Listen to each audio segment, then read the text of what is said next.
Bonjour à tous, je voulais partager avec vous un enseignement sur la paracha de la semaine, donc la paracha de Émor.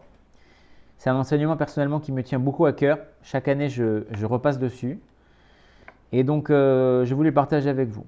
Donc c'est dans une lettre du Rabbi, dans le premier volume des Likutei Sichot du Rabbi. La paracha de la semaine, elle commence en nous disant la chose suivante. Vayomer Hashem el Moshe, Dieu il a dit à Moshe, Émor el ha-Kohanim ve'amarta alehem. Dis aux Kohanim et tu leur diras.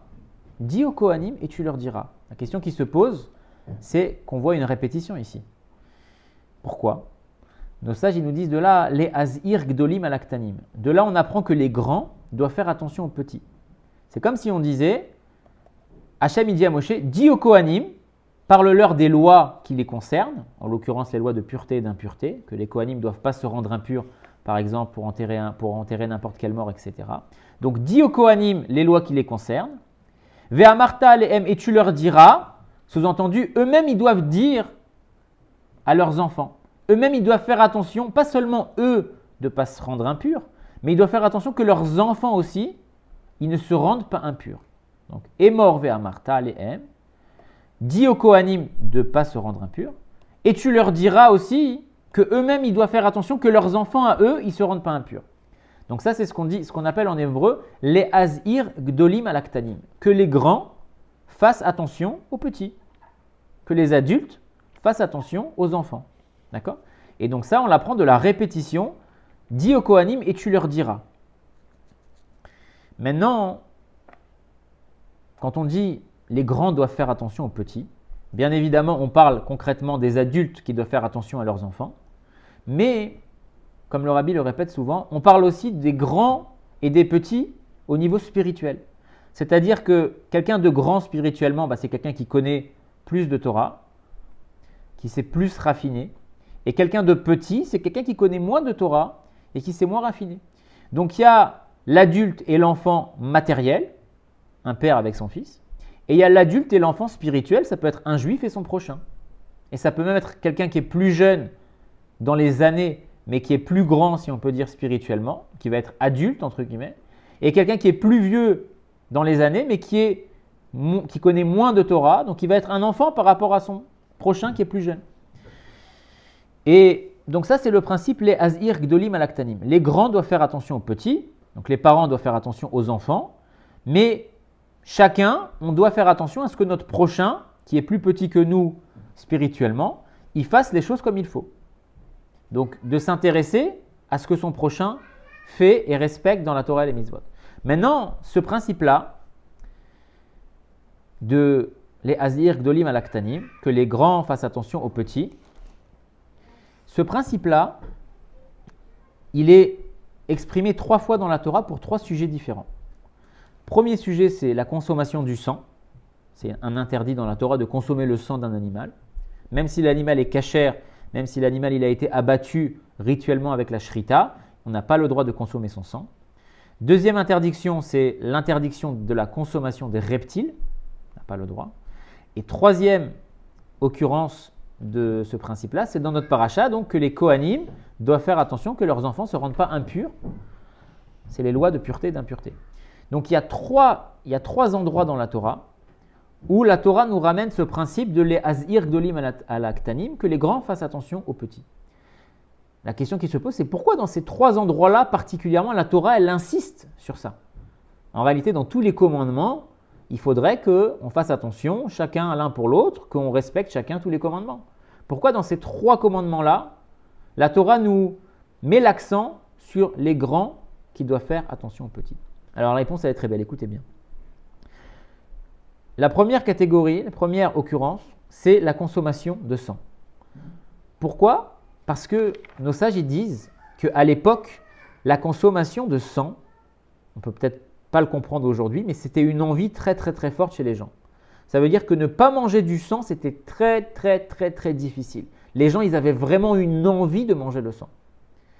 Et donc dans un cas pareil, où la personne, elle transgresse la volonté d'Hachem, mais c'est une pulsion irrésistible qu'elle a, tu pourrais te dire, dans ce cas-là, je ne serai pas efficace. Dans ce cas-là, je ne pourrai pas l'aider. Dans ce cas-là, je ne pourrai pas l'influencer.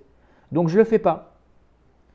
C'est pour ça que la Torah elle te dit ici, même dans le cas de la consommation du sang, qu'à l'époque c'était quelque chose de viscéral chez la personne, c'était une envie, une pulsion incontrôlable.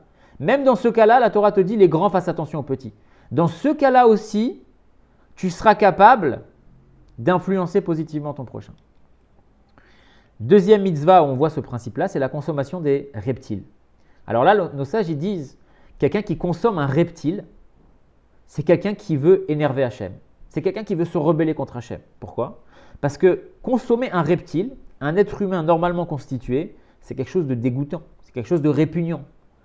Donc, celui qui va manger un reptile, il n'y a aucune raison, si ce n'est qu'il veut énerver Hachem parce que c'est interdit.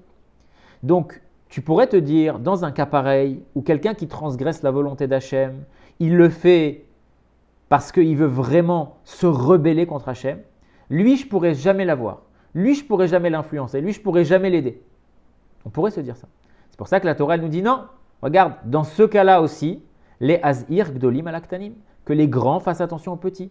C'est-à-dire que dans ce cas-là aussi d'une personne qui transgresse la volonté de Dieu, pas par plaisir, mais on va dire par envie de se rebeller, même dans un cas pareil, tu pourras agir.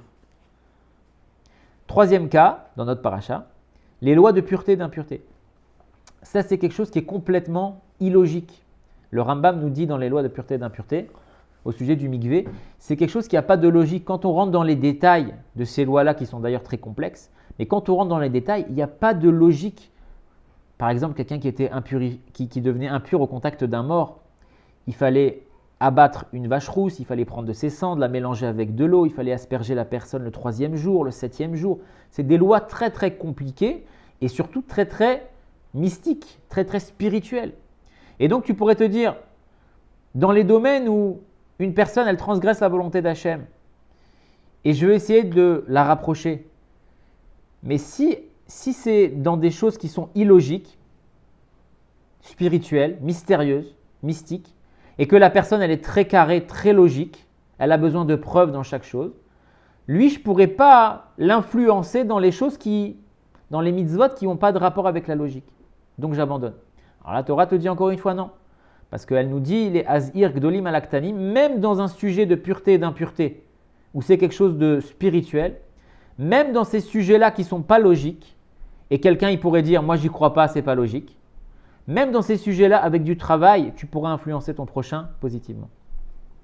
Donc en réalité, on comprend maintenant pourquoi c'est dans ces 3 commandements-là où la Torah elle met l'accent sur le principe que les grands fassent attention aux petits, même si ce principe-là il est valable en réalité pour toutes les lois de la Torah, que chacun doit faire attention à son prochain qui respecte au maximum et au mieux les lois de la Torah. C'est valable pour toute la Torah, mais dans ces 3 cas particuliers, la Torah elle a ressenti le besoin de mettre un accent. Dans le cas du sang, c'est la personne qui a envie de transgresser la volonté de Dieu. C'est une pulsion, a priori incontrôlable, irrésistible. Même dans un cas pareil, tu pourras influencer ton prochain. Dans le cas du reptile, c'est quelqu'un qui se rebelle contre Hachem volontairement, sciemment, consciemment. Et bien même dans un cas pareil, le prochain pourra être influencé positivement. Il ne faut pas avoir peur de ça. Et troisième cas, c'est même dans les mitzvot qui n'ont aucun lien avec la logique, où on pourrait se dire, je ne vais pas réussir à influencer mon prochain dans ces mitzvot-là, je ne vais pas pouvoir lui expliquer, il ne va pas pouvoir comprendre comme il faut. Donc ça ne sert à rien. Et bien même dans ce cas-là, on pourra avoir un effet. Donc que la personne transgresse la volonté de Dieu par une pulsion irrésistible, que ce soit par rébellion ou que ce soit par manque de compréhension logique des choses, 3 cas en fait où on pourrait se dire, dans ces 3 cas-là, je ne peux rien faire. Les autres cas, je peux oui faire, mais dans ces 3 cas-là, je ne peux pas faire. Et bien la Torah nous met l'accent sur ces 3 cas, sur ces 3 mitzvot, pour nous dire, même dans ces 3 cas-là, tu peux être actif. Même dans ces 3 cas-là, tu peux avoir une influence positive sur ton prochain.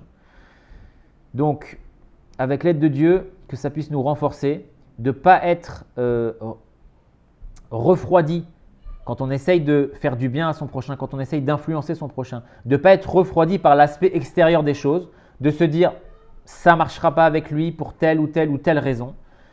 Quand les paroles sortent du cœur, comme le Rabbi dit, elles rentrent dans le cœur. Et donc, de faire d'abord un travail sur nous.